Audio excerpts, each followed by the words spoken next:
الرحمن الرحیم صرف 5 منٹ کا مدرسہ قرآن و حدیث کی روشنی میں 21 جمادی الثانی اسلامی تاریخ حضور صلی اللہ علیہ وسلم کی بیماری کا زمانہ۔ حضور صلی اللہ علیہ وسلم ماہ سفر سن 11 ہجری کو جنت البقیع میں دعائے مغفرت کے لیے تشریف لے گئے۔ واپسی پر سر میں درد اور بخار کی حرارت شروع ہو گئی۔ آپ صلی اللہ علیہ وسلم نے بیماری کے عالم میں ازواج مطہرات سے اجازت لے کر حضرت عائشہ صدیقہ رضی اللہ تعالیٰ عنہ کے یہاں قیام فرما لیا اور بیماری کی حالت میں 11 دن تک امامت کرتے رہے، مگر جوں وقت گزرتا گیا مرض بڑھتا گیا، حتیٰ کہ ایک دن طبیعت زیادہ ناساز ہو گئی اور نماز عشاء کا وقت تھا۔ حضرت ابوبکر صدیق رضی اللہ عنہ کو نماز پڑھانے کا حکم دیا۔ انہوں نے تقریباً 17 نمازیں آپ صلی اللہ علیہ وسلم کی موجودگی میں پڑھائی۔ ایک دن طبیعت کچھ سنبھلی تو حضرت علی رضی اللہ تعالیٰ عنہ اور حضرت عباس رضی اللہ عنہ کے سہارے نماز ظہر کے لیے تشریف لائے۔ حضرت ابوبکر رضی اللہ تعالیٰ عنہ نماز پڑھا رہے تھے، آہٹ پا کر وہ پیچھے ہٹنے لگے۔ آپ صلی اللہ علیہ وسلم نے ہاتھ کے اشارے سے منع فرمایا اور خود ان کی بائیں طرف بیٹھ گئے۔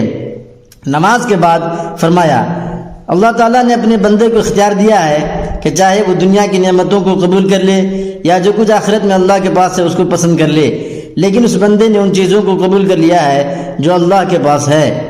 اللہ کی قدرت، نرخرا، گلے کی نالی، ہم جو آواز نکالتے ہیں، بات کرتے ہیں، اللہ کی قدرت دیکھیے۔ اللہ نے آواز نکالنے کا کام نرخرا کے ذمہ لگا رکھا ہے۔ نرخرا گلے میں ایک نالی ہے جس کو ٹیٹواں کہتے ہیں۔ زبان، ہونٹ اور دانت یہ حروف بنانے کا کام کرتے ہیں، پھر زبان اس کی ادائیگی میں مدد کرتی ہے۔ نرخرے سے آواز نکلنے کی مختلف شکلیں ہوتی ہیں، اسی لیے آوازوں میں بھی تفاوت ہوتا ہے۔ جس طرح دو آدمیوں کی شکل و صورت بالکل ایک جیسی نہیں ہوتی، اسی طرح ان کی آواز بھی ایک جیسی نہیں ہوتی۔ سبحان اللہ، انسانی جسم کے ہر عضو میں اللہ کی کتنی بڑی قدرت کار فرما ہے۔ ایک فرض کے بارے میں تمام رسولوں پر ایمان لانا۔ قرآن میں اللہ تعالیٰ فرماتا ہے، جو لوگ اللہ تعالیٰ پر ایمان رکھتے ہیں اور اس کے رسولوں پر بھی اور ان میں سے کسی میں فرق نہیں کرتے، ان لوگوں کو اللہ تعالیٰ ضرور ان کا ثواب دیں گے، اور اللہ تعالیٰ بڑی مغفرت والے ہیں، بڑی رحمت والے ہیں۔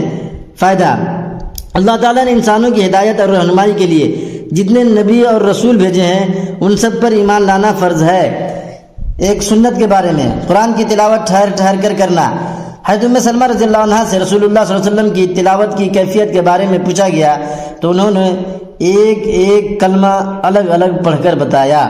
ابو داؤد شریف۔ ایک اہم عمل کی فضیلت، اللہ کے خوف سے رونا۔ رسول اللہ صلی اللہ علیہ وسلم نے فرمایا، جس نے اللہ کو یاد کیا اور اس کے خوف سے آنکھیں بہہ پڑیں یہاں تک کہ زمین پر اس کے آنسو گر پڑیں تو قیامت کے دن اس کو عذاب نہیں دیا جائے گا۔ ایک گناہ کے بارے میں چند بڑے گناہ۔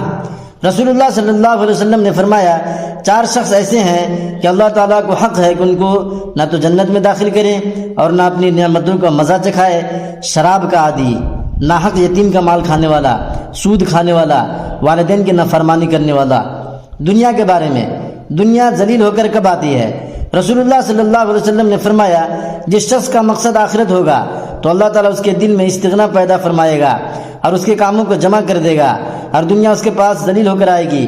اور جس کا مقصد دنیا ہوگا تو اللہ تعالیٰ اس کے فقر کو اس کے سامنے کر دے گا اور اس کے کاموں کو پھیلا دے گا اور دنیا اس کے مقدر کی ہی آئے گی۔